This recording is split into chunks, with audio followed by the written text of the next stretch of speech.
everyone.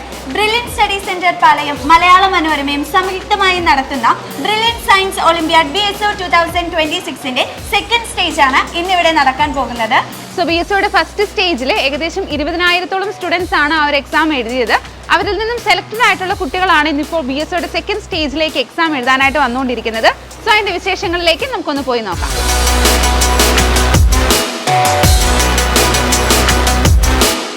ശാസ്ത്രലോകത്തിന്റെ കൊടുമുടികൾ കീഴടക്കാൻ ഒരു തലമുറ ഒരുങ്ങുകയാണ് ബ്രില്യൻറ്റ് സയൻസ് ഒളിമ്പ്യാഡിലൂടെ. 10,000-കണക്കിന് സ്വപ്നങ്ങൾ ബ്രില്യന്റിൽ സംഗമിക്കുന്ന ഇന്ത്യയിലെ തന്നെ ഏറ്റവും വലിയ ശാസ്ത്ര മാമാങ്കമാണ് ബ്രില്യൻറ്റ് സയൻസ് ഒളിമ്പ്യാഡ് 2026. മലയാള മനോരമയും ബ്രില്യൻറ്റ് സ്റ്റഡി സെന്ററും കൈകോർക്കുമ്പോൾ കേരളം സാക്ഷിയാവുന്നത് ചരിത്രമാണ്. 20,000-ൽ പരം വിദ്യാർത്ഥികൾ മാറ്റുരച്ച ആദ്യഘട്ടത്തിൽ നിന്നും തിരഞ്ഞെടുക്കപ്പെട്ട 10,000 വരുന്ന പ്രതിഭകൾ. ഇന്ന് ജനുവരി 4-ന് അവർ തങ്ങളുടെ ലക്ഷ്യത്തിലേക്കുള്ള അവസാന ഘട്ടത്തിലാണ്. കേരളത്തിന്റെ തെക്കേ അറ്റം മുതൽ വടക്കേ അറ്റം വരെ 50ഓളം സെന്ററുകൾ. അതിർത്തികൾ കടന്ന് ബാംഗ്ലൂരിലും കടൽ കടന്ന് പ്രവാസഭൂമിയായ ദുബായിലും ഖത്തറിലും ഇന്ന് ഒരേ സ്പന്ദനം മാത്രം. ഉച്ചയ്ക്ക് ശേഷം പരീക്ഷ നടത്തപ്പെട്ട ബ്രില്യന്റിന്റെ ഓരോ സെന്ററുകളിലും കണ്ടത് അഭൂതപൂർവമായ തിരക്കാണ്. 10,000-കണക്കിന് വിദ്യാർത്ഥികൾ, അതിലേറെ പ്രതീക്ഷയോടെ മാതാപിതാക്കൾ.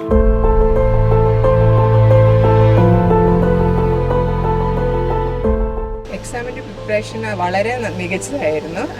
കുട്ടികളെയൊക്കെ അവരുടെ മെൻറ്റേഴ്സ് നന്നായിട്ട് ഫോളോ അപ്പ് ചെയ്യുന്നുണ്ടായിരുന്നു, സപ്പോർട്ട് ചെയ്യുന്നുണ്ടായിരുന്നു. ഇവിടെ നിന്നാണേലും നന്നായിട്ട് തന്നെ നമുക്ക് അതിനുള്ള കാര്യങ്ങളെല്ലാം പറഞ്ഞു തരുന്നുണ്ടായിരുന്നു. വളരെ നന്നായിരുന്നു, നല്ലതായിട്ട് തന്നെയായിരുന്നു. ഇവിടെ വന്ന് ഫസ്റ്റ് എക്സാം ഒക്കെ എഴുതി കഴിഞ്ഞപ്പോഴേക്കും അടുത്തത് എഴുതണമെന്നൊരു താല്പര്യമായി. പിന്നെ അതിൻ്റെ ഫസ്റ്റിലെ റിസൾട്ട് കണ്ടപ്പം ഇവിടെ ചെയ്യാൻ പറ്റുമെന്ന് മോർക്കൊരു തോന്നലുണ്ടായി, അതുകൊണ്ട് വന്നതാണ്. പ്രീ ഫൗണ്ടേഷനിലുണ്ടായിരുന്നു. അപ്പം ഇവരുടെ ക്ലാസ്സുകളൊക്കെ അറ്റൻഡ് ചെയ്യുമ്പോൾ അതിനെപ്പറ്റി പറയുന്ന കേട്ട് ഒരു ഇൻട്രസ്റ്റ് തോന്നിയത് കൊണ്ട് വന്നതാണ്. ഫസ്റ്റ് സ്റ്റേജ് എക്സാം ഒക്കെ കഴിഞ്ഞപ്പോൾ എന്തായിരുന്നു ആളുടെ ഒരു റെസ്പോൺസ് ഒക്കെ? വളരെ ഹാപ്പിയാണ്. നല്ലൊരു പോസിറ്റീവ് എനർജിയാണ് പുള്ളിക്ക് കിട്ടിയത്. പഠിക്കാനൊരു സന്തോഷം. ഇനിയുള്ള ടെസ്റ്റുകളൊക്കെ എഴുതണം എന്നൊക്കെയാണ് അഭിപ്രായം. അപ്പൊ എങ്ങനെയായിരുന്നു BSO എക്സാമിനെ കുറിച്ച് അറിഞ്ഞതൊക്കെ? BSO എക്സാമിന് നമ്മൾ നേരത്തെ ഇവിടെ വന്നപ്പം അറിഞ്ഞാണ്. വേറെ ഏതെങ്കിലും ബ്രില്യന്റിൽ ഏതെങ്കിലും കോഴ്സിൽ ജോയിൻ ചെയ്തിട്ടുണ്ടോ? ഇല്ല, ജോയിൻ ചെയ്തിട്ടില്ല. അല്ല, എക്സാം ഒക്കെ എഴുതാൻ വരാറേ ഉള്ളൂ. അപ്പൊ എങ്ങനെയായിരുന്നു BSOനെ കുറിച്ച് അറിഞ്ഞത്? ഇവിടെ 10ത്തെ ഫൗണ്ടേഷൻ എടുത്തിട്ടുണ്ടായിരുന്നു. അങ്ങനെ കോഴ്സിലുണ്ട്. ഓക്കെ. അപ്പൊ ഫസ്റ്റ് സ്റ്റേജ് കഴിഞ്ഞപ്പോ എന്തായിരുന്നു മോളുടെ റെസ്പോൺസ് ഒക്കെ? എക്സാം എളുപ്പമായിരുന്നോ അതോ ടഫ് ആയിരുന്നോ? എങ്ങനെയായിരുന്നു? മാത്സ് ഇച്ചിരി പാടായിരുന്നു. മാത്സ് ഇത്തിരി പാടായിരുന്നു. എന്നാലും നമ്മളിത്തെ സെക്കൻഡ് സ്റ്റേജിലേക്ക് എത്തിയല്ലേ? ഓക്കെ. അപ്പൊ മോക്ക് ടെസ്റ്റുകളൊക്കെ ചെയ്തിട്ടുണ്ടായിരുന്നോ മോള്? കുറവായിരുന്നു, പെട്ടെന്ന് അങ്ങ് ചെയ്ത് വിടും. കുറിച്ച് അറിഞ്ഞതൊക്കെ അഡ്വർടൈസ്മെന്റ് കണ്ട് അങ്ങനെയാണ് അറിഞ്ഞത്. മോക്ക് ടെസ്റ്റുകളൊക്കെ ചെയ്തിട്ടുണ്ടായിരുന്നോ? ഉണ്ടായിരുന്നു. അപ്പൊ ഫസ്റ്റ് സ്റ്റേജിനൊക്കെ അത് ഹെൽപ്ഫുൾ ആയിരുന്നോ? അതെ അതെ, ആ സാമ്പിൾ ചോദ്യത്തിൽ നിന്നൊക്കെ ഒരുപാട് ചോദ്യങ്ങൾ ഉണ്ടായിരുന്നു. അതിന് അത് നല്ല ഹെൽപ്ഫുൾ ആയിരുന്നു. എങ്ങനെയാണ് ഈ ഒരു BSOനെ കുറിച്ച് അറിഞ്ഞത്? അത് സ്കൂളിൽ നിന്നുള്ള വിവരമാണ്. പഠിക്കുന്ന കൂട്ടത്തിൽ തന്നെ അതിന്റെ കൂട്ടത്തിൽ തന്നെ അത് എന്നൊക്കെ പ്രിപ്പയർ ചെയ്ത് വന്നിട്ടില്ല. കാരണം വെച്ചാൽ ഇപ്പൊ ഇവിടെ വന്നൊരു പരീക്ഷ എഴുതാൻ കഴിയുക, അതിപ്പോ തുടക്കമാണല്ലോ. പല പല പരീക്ഷ എഴുതിയാണല്ലോ പിള്ളേര് കയറി വരേണ്ടത്, ആവശ്യിക്കുന്നത്. അപ്പൊ അതിനൊരു പ്രോത്സാഹനം കൊടുക്കാന്നുള്ളതാണ്. പക്ഷേ ആ തിരക്കിനിടയിലും വിസ്മയിപ്പിച്ചത് ബ്രില്യന്റിന്റെ കൃത്യതയാർന്ന പ്ലാനിംഗ് ആണ്. ഒരു ചെറിയ പിഴവ് പോലും സംഭവിക്കാത്ത മാനേജ്മെന്റ്. വിസ്തൃതമായ ക്ലാസ് മുറികളിൽ കൃത്യസമയത്ത് തന്നെ ആരംഭിച്ച പരീക്ഷ. അവിടെ കാത്തിരുന്ന രക്ഷിതാക്കളുടെ കണ്ണുകളിൽ ഒരു ഉറപ്പുണ്ടായിരുന്നു. ഞങ്ങളുടെ മക്കളുടെ ഭാവി ബ്രില്യന്റിലൂടെ സുരക്ഷിതമാക്കാനുള്ള തയ്യാറെടുപ്പിലാണ്. നമ്മുടെ സെന്റ് തോമസ് കോളേജിന്റെ മുൻ പ്രിൻസിപ്പൽ ആയിട്ടുള്ള KK ജോസ് സാറാണ് ഇവിടെ ഇപ്പൊ നമ്മുടെ കൂടെ ഉള്ളത്. സാറിന്റെ ഗ്രാൻഡ് ചൈൽഡ് ഇവിടെ നമ്മുടെ BSOയുടെ സെക്കൻഡ് ലെവൽ എക്സാം എഴുതാൻ വേണ്ടിയിട്ട് വന്നിട്ടുണ്ട്. ഓക്കെ, അപ്പൊ നമ്മുടെ സാറിനോട് വിശേഷങ്ങളൊക്കെ ചോദിക്കാം. സെന്റ് തോമസ് കോളേജിൽ 34 വർഷത്തോളം ജോലി ചെയ്തയാളാണ്. ആ അർത്ഥത്തിൽ ബ്രില്യൻ്റ് ഇത്രയും നാളും ഈ 40 വർഷവും വളർന്നുകൊണ്ടിരിക്കുന്നത് മുഴുവൻ കാണുവാൻ എനിക്ക് സാധിച്ചിട്ടുണ്ട്. ഈ പാലായിൽ ഈ ചെറിയ ഈ അരുണാപുരത്തും ഈ മുത്തോലിയിലും പുലിയന്നൂരും ഒക്കെ ഉള്ളതായി ഈ ചെറിയ ഗ്രാമത്തിൽ ഇത്രയും വലിയൊരു പ്രസ്ഥാനം, ഇത്രയും മികച്ച ഒരു വിദ്യാഭ്യാസ കേന്ദ്രമായിട്ട് ഇതിനെ മാറ്റിയെടുക്കുന്നതിന് ബ്രില്യൻറ്റിന് സാധിച്ചിട്ടുണ്ടെന്ന് പറയുന്നതിന് അഭിമാനമുണ്ട്. കൊച്ചുകുട്ടികൾക്ക് വേണ്ടി ഇപ്പോൾ നടത്തുന്ന ഈ ഒളിമ്പ്യാഡ് മത്സരങ്ങൾ തീർച്ചയായിട്ടും അവരിൽ ഡോക്ടർമാരും എഞ്ചിനീയർമാരാകുന്നതിന് വേണ്ടി അതിനേക്കാളും ഉപരിയായിട്ട് വളരെ മികച്ച ശാസ്ത്രജ്ഞരായിട്ട് മാറുന്നതിനുള്ളതായ ഒരു പരിശീലന പരിപാടിയാണ്. അതിന് എൻ്റെ കൊച്ചുമോന് അതിൽ ചേർന്നിട്ടുണ്ട്. വളരെ സന്തോഷമാണ് ഇങ്ങനെയുള്ള ഓൺലൈൻ പ്രോഗ്രാമുകൾ വളരെ ലളിതമായ രീതിയിൽ കൊച്ചുകുട്ടികൾക്ക് അരമണിക്കൂർ മാക്സിമം അരമണിക്കൂർ വീതമുള്ള ചെറിയ ചെറിയ മൊഡ്യൂളുകളായിട്ടാണ് ഇത് ഓഫർ ചെയ്യുന്നത്. അവർക്ക് വീട്ടിലിരുന്ന് തന്നെ പഠിക്കാൻ സാധിക്കുന്നു. ഇതെല്ലാം അവരുടെ കമ്പ്യൂട്ടറുകളിൽ ലാപ്ടോപ്പ് ഉപയോഗിച്ച് അവർക്ക് പഠിക്കാൻ സാധിക്കുന്നു. ഇവിടെ വരണമെന്ന് നിർബന്ധമില്ല. അങ്ങനെ വളരെ നല്ല രീതിയിൽ സിസ്റ്റമാറ്റിക്കായിട്ട് ഈ പ്രോഗ്രാമുകൾ പ്ലാൻ ചെയ്ത് ഓരോ വിഷയത്തിനും ഓരോ ലെസൺസും 5ാം ക്ലാസ് തൊട്ടുള്ള കുട്ടികൾക്കാണ് ഇതുള്ളതെന്നാണ് ഞാൻ മനസ്സിലാക്കുന്നത്. ഇപ്പോൾ 5ാം ക്ലാസ്സിൽ പഠിക്കുന്ന കുട്ടികൾക്ക് ഇത് പഠിക്കുന്നത് കൊണ്ട് എഞ്ചിനീയറിംഗ് എൻട്രൻസിനേക്കാൾ കൂടുതലായിട്ട് അവരുടെ ക്ലാസ്സിലെ പാഠഭാഗങ്ങൾ നല്ല ക്ലിയറായിട്ട് മനസ്സിലാക്കാൻ സാധിക്കുന്നു. അത് തീർച്ചയായിട്ടും കൊച്ചു കുട്ടികൾക്ക് തൊട്ടത് വലിയ ഒരു പ്രോത്സാഹനമായിട്ടും അവരെ വളരെ മികച്ച വിദ്യാർത്ഥികളായിട്ട് മാറ്റുന്നതിന് വേണ്ടി ഈ മത്സര പരീക്ഷകൾക്ക് തയ്യാറെടുക്കുന്നതിന് വേണ്ടി ഒക്കെ അവരെ സുസജ്ജരാക്കും. ഇപ്പോൾ ഇവിടെ നടക്കുന്ന ഈ ഒളിമ്പ്യാഡ് മത്സരങ്ങൾക്ക് ഇവർ പങ്കെടുക്കുന്നത് വഴി ഇവർക്ക് തീർച്ചയായും ഇനി വരും കാലങ്ങളിൽ ഏതൊരു കോമ്പറ്റീറ്റീവ് എക്സാമിനേഷനും പങ്കെടുക്കുന്നതിന് അതുപോലെ ഓൺലൈനായിട്ട് പോലും പങ്കെടുക്കുന്നതിന് ഒന്നും ഒരു ബുദ്ധിമുട്ടുണ്ടാവുകയില്ല. അവർക്ക് നല്ല ആത്മവിശ്വാസവും ധൈര്യവും ഒക്കെ ഉണ്ടാകുന്നതിനും അതോടൊപ്പം പാഠ്യഭാഗങ്ങൾ നന്നായിട്ട് ഡെപ്തിൽ പഠിക്കുന്നതിനുമൊക്കെ ഈ പ്രോഗ്രാം സഹായിക്കുമെന്നാണ് എൻ്റെ വിശ്വാസം. 5ാം ക്ലാസ് മുതൽ 10ാം ക്ലാസ് വരെ പഠിക്കുന്ന ഈ കുരുന്നുകൾ നാളത്തെ ശാസ്ത്ര ലോകത്തിന്റെ വാഗ്ദാനങ്ങളാണ്. പരീക്ഷാ ഹാളിന് പുറത്തേക്ക് ആത്മവിശ്വാസത്തോടെ ഇറങ്ങി വരുന്ന ഓരോ വിദ്യാർത്ഥിക്കും പറയാനുള്ളത് നമുക്കൊന്ന് കേൾക്കാം. എങ്ങനെയുണ്ടായിരുന്നു? എളുപ്പമായിരുന്നു. അപ്പൊ ഏതായ നല്ല എളുപ്പമുണ്ടായത്?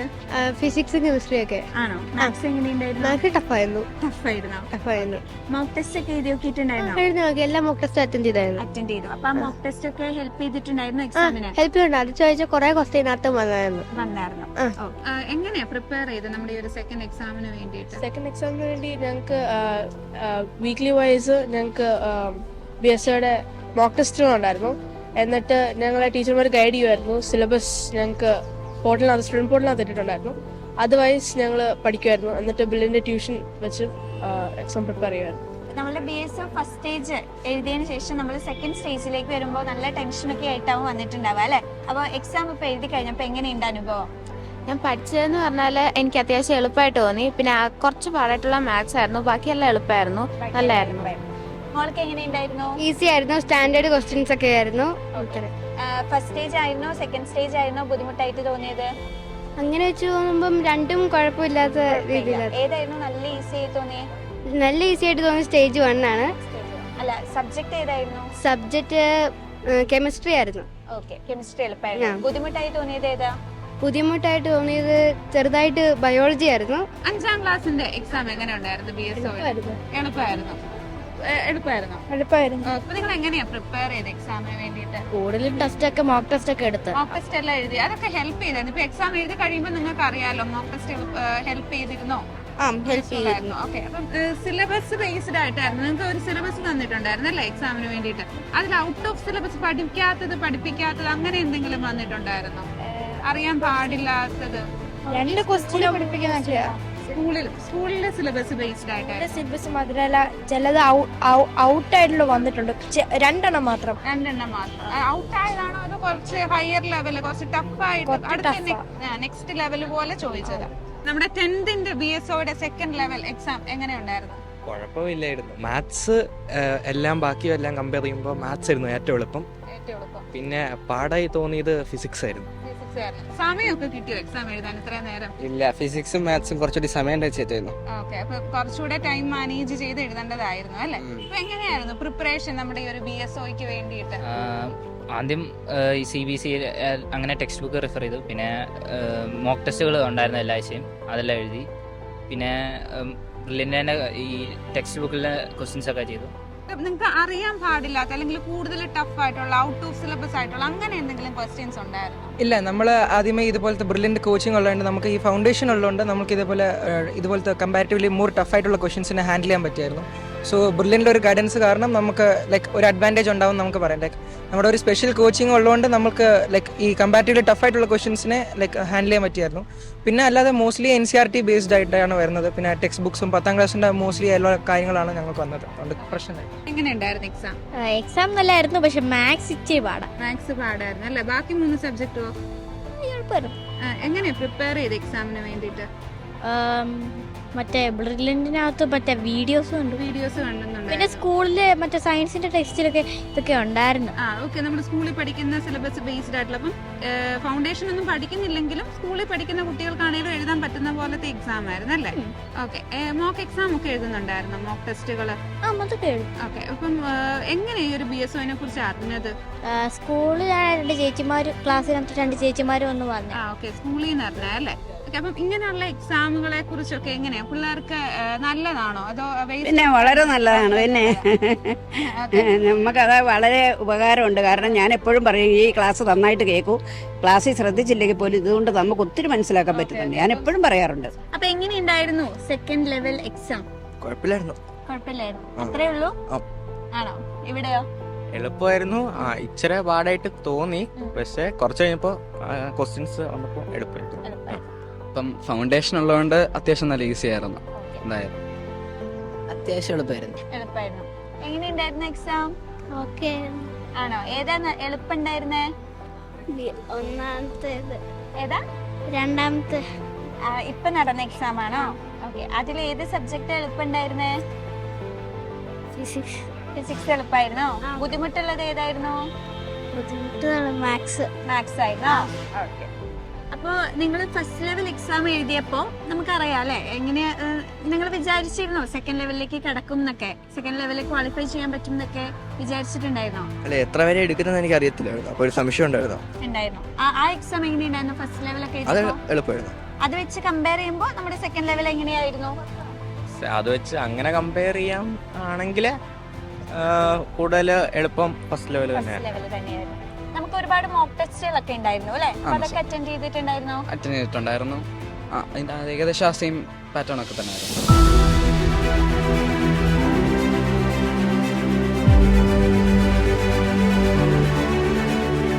നീറ്റ്, ജെഇ തുടങ്ങിയ വിവിധ ദേശീയ പരീക്ഷകളുടെ കടുപ്പമേറിയ ലോകത്തേക്ക് ചുവടുവെക്കുന്നവർക്ക് ആത്മവിശ്വാസം പകർന്നു നൽകുന്ന ഒരു ദിശാബോധമാണ് BSO. എൻട്രൻസ് പരീക്ഷകളിലെ റാങ്കിന് വേണ്ടി മാത്രമല്ല, മറിച്ച് അറിവിന്റെ ആഴമളക്കാൻ അവർ പഠിക്കുകയാണ്. കാത്തിരിപ്പിന്റെ 3 ദിനങ്ങൾ മാത്രം. അതെ, ജനുവരി 7 ചരിത്ര വിജയികളെ ലോകമറിയും. 25 ലക്ഷം രൂപയുടെ മെഗാ പുരസ്കാരങ്ങൾ ആരെ തേടിയെത്തും? ഇന്ത്യയുടെയും വിദേശത്തെയും പ്രതിഭകളിൽ ആരായിരിക്കും ആ സയൻസ് മാസ്റ്റേഴ്സ്? വിജയികളെ ആദരിക്കാൻ പാലാ മുത്തോലിയിലെ ബ്രില്യൻ ഡയമണ്ട് ബ്ലോക്ക് ഓഡിറ്റോറിയം ഒരുങ്ങിക്കഴിഞ്ഞിരിക്കുന്നു. അങ്ങനെ നമ്മുടെ കുട്ടികൾ കാത്തിരുന്ന ഏറ്റവും വലിയൊരു ദിവസം നമ്മൾ കഴിഞ്ഞിരിക്കുകയാണ്. അതായത് ജനുവരി 4 തീയതി കേരളക്കര തന്നെ കാത്തിരുന്ന ഒരു ദിവസമായിരുന്നു. അതായത് ബ്രില്യൻ സയൻസ് ഒളിമ്പ്യാഡ്, ഇന്ത്യയിലെ തന്നെ ഏറ്റവും വലിയ സ്കോളർഷിപ്പ് അവാർഡ് നൽകുന്ന ഒരു ഒളിമ്പ്യാഡ് എക്സാമിൻ്റെ ഫൈനൽ സ്റ്റേജാണ് ഇന്നിപ്പോൾ ഇവിടെ കഴിഞ്ഞിരിക്കുന്നത്. അതായത് സ്റ്റേജ് 1ഉം സ്റ്റേജ് 2 ഉണ്ടായിരുന്ന ബ്രില്യൻ സയൻസ് ഒളിമ്പ്യാഡ്. ഈ ബ്രില്യൻ സയൻസ് ഒളിമ്പ്യാഡിൽ 5ാം ക്ലാസ് പഠിക്കുന്ന കുട്ടികൾ മുതൽ 10ാം ക്ലാസ് വരെ പഠിക്കുന്ന കുട്ടികൾക്ക് പാർട്ടിസിപ്പേറ്റ് ചെയ്യാനുള്ള അവസരമുണ്ടായിരുന്നു. സ്റ്റേജ് 1 നമ്മൾ നവംബർ മാസത്തിൽ കണ്ടക്ട് ചെയ്തു. സ്റ്റേജ് 2 ജനുവരി 4 തീയതി നടത്തിയിരിക്കുകയാണ്. അപ്പോൾ സ്റ്റേജ് 1-ൽ 20,000-ലധികം കുട്ടികൾ പങ്കെടുത്ത് നിന്ന് സെലക്ട് ചെയ്ത 10,000-കണക്കിന് കുട്ടികളാണ് ഇന്നിവിടെ എക്സാം അറ്റൻഡ് ചെയ്തിരിക്കുന്നത്. ഇന്നത്തെ എക്സാമിൻ്റെ നമ്മുടെ പ്രൊഫഷണൽ ആൻസർ കീ ഇന്ന് വൈകുന്നേരം 6 മണിക്ക് brilliantpala.org എന്ന് പറയുന്ന സൈറ്റിൽ പബ്ലിഷ് ചെയ്യുന്നതായിരിക്കും. നാളെ നമുക്ക് ഇതിൻ്റെ ഫൈനൽ കീ നമ്മൾ പബ്ലിഷ് ചെയ്യുന്നു. നാളെ തന്നെ കുട്ടികൾക്ക് അവരുടെ പ്രൊഫഷണൽ സ്കോറും അവർ അറ്റൻഡ് ചെയ്ത OMRൻ്റെ കോപ്പിയും അവരുടെ പ്രൊഫൈലിൽ അവൈലബിൾ ആകും. ദെൻ നമുക്ക് ചൊവ്വാഴ്ച കുട്ടികൾക്ക് നമ്മുടെ ഫൈനൽ റിസൾട്ട് പബ്ലിഷ് ചെയ്യുന്നു. അപ്പോൾ നമ്മുടെ ഇന്നത്തെ എക്സാമിൽ വിജയികളായി വരുന്ന ഓരോ ക്ലാസ്സിലെയും ആദ്യത്തെ 50 കുട്ടികൾക്ക് നമ്മുടെ ഈ ഒരു D ബ്ലോക്ക് ക്യാമ്പസിൻ്റെ ഓഡിറ്റോറിയത്തിൽ വെച്ച് അടുത്ത ഞായറാഴ്ച ജനുവരി 11 തീയതി അവാർഡ് സെറമണി, അതായത് ഫസ്റ്റ് പ്രൈസിന് 1 ലക്ഷം രൂപ, സെക്കൻഡ് പ്രൈസിന് 50,000 രൂപ, തേർഡ് പ്രൈസ് 25,000 രൂപ, അങ്ങനെ ആദ്യത്തെ 50 കുട്ടികൾക്ക് ക്യാഷ് അവാർഡും മെമൻറ്റോയും നമ്മൾ നൽകി ആദരിക്കുന്ന ചടങ്ങുണ്ട്. ആ ചടങ്ങിലേക്ക് നിങ്ങളെ ഓരോരുത്തരെയും സാദരം ക്ഷണിക്കുകയാണ്. ജനുവരി 11 ഞായറാഴ്ചത്തെ വിക്ടറി ഡേ അത് വെറും ഒരു ചടങ്ങല്ല, ശാസ്ത്ര പ്രതിഭകളുടെ മഹാസംഗമമാണ്. ഭരണ സാമൂഹിക വിദ്യാഭ്യാസ രംഗത്തെ വമ്പൻ നിരയാണ് ആ വേദിയിൽ അണിനിരക്കുന്നത്. നമ്മുടെ അഭിമാനം പശ്ചിമ Bengal governor doctor CV Anand boss മുഖ്യാതിഥിയായി എത്തി പുരസ്കാരങ്ങൾ വിതരണം ചെയ്യുന്നു. പാലായുടെ പ്രിയപ്പെട്ട MLA മണി C കാപ്പൻ, രാജ്യസഭാ MP ജോസ് K മാണി, കോട്ടയം ജില്ലാ കളക്ടർ ഛേദൻ കുമാർ മീണ IAS, സുരക്ഷാ മേഖലയിലെ കരുത്തുറ്റ സാന്നിധ്യം Vinod Kumar IPS, Kottayam medical college principal doctor Varghese P Punnoose, Malayala Manorama vice president Shri Varghese Chandy. ഇത്രയും പ്രമുഖരുടെ സാന്നിധ്യത്തിൽ ആ പുരസ്കാരം ഏറ്റുവാങ്ങുമ്പോൾ അത് ആ കുട്ടികളുടെ ജീവിതത്തിലെ ഏറ്റവും വലിയ നിമിഷമായി മാറും.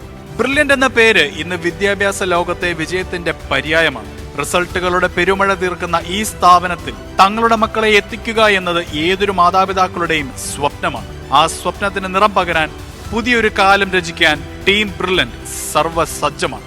അറിവിന്റെ കൊടുമുടികൾ കീഴടക്കാൻ പോകുന്ന ഈ കൊച്ചുമിടുക്കർക്ക് നമുക്ക് ആശംസകൾ നേരാം. ശാസ്ത്രലോകത്തെ നാളത്തെ വാഗ്ദാനങ്ങൾ അണിനിരക്കുന്ന ഈ മഹാസംഗമത്തിന് സാക്ഷ്യം വഹിക്കാൻ നിങ്ങളെ ഏവരെയും സ്വാഗതം ചെയ്യും.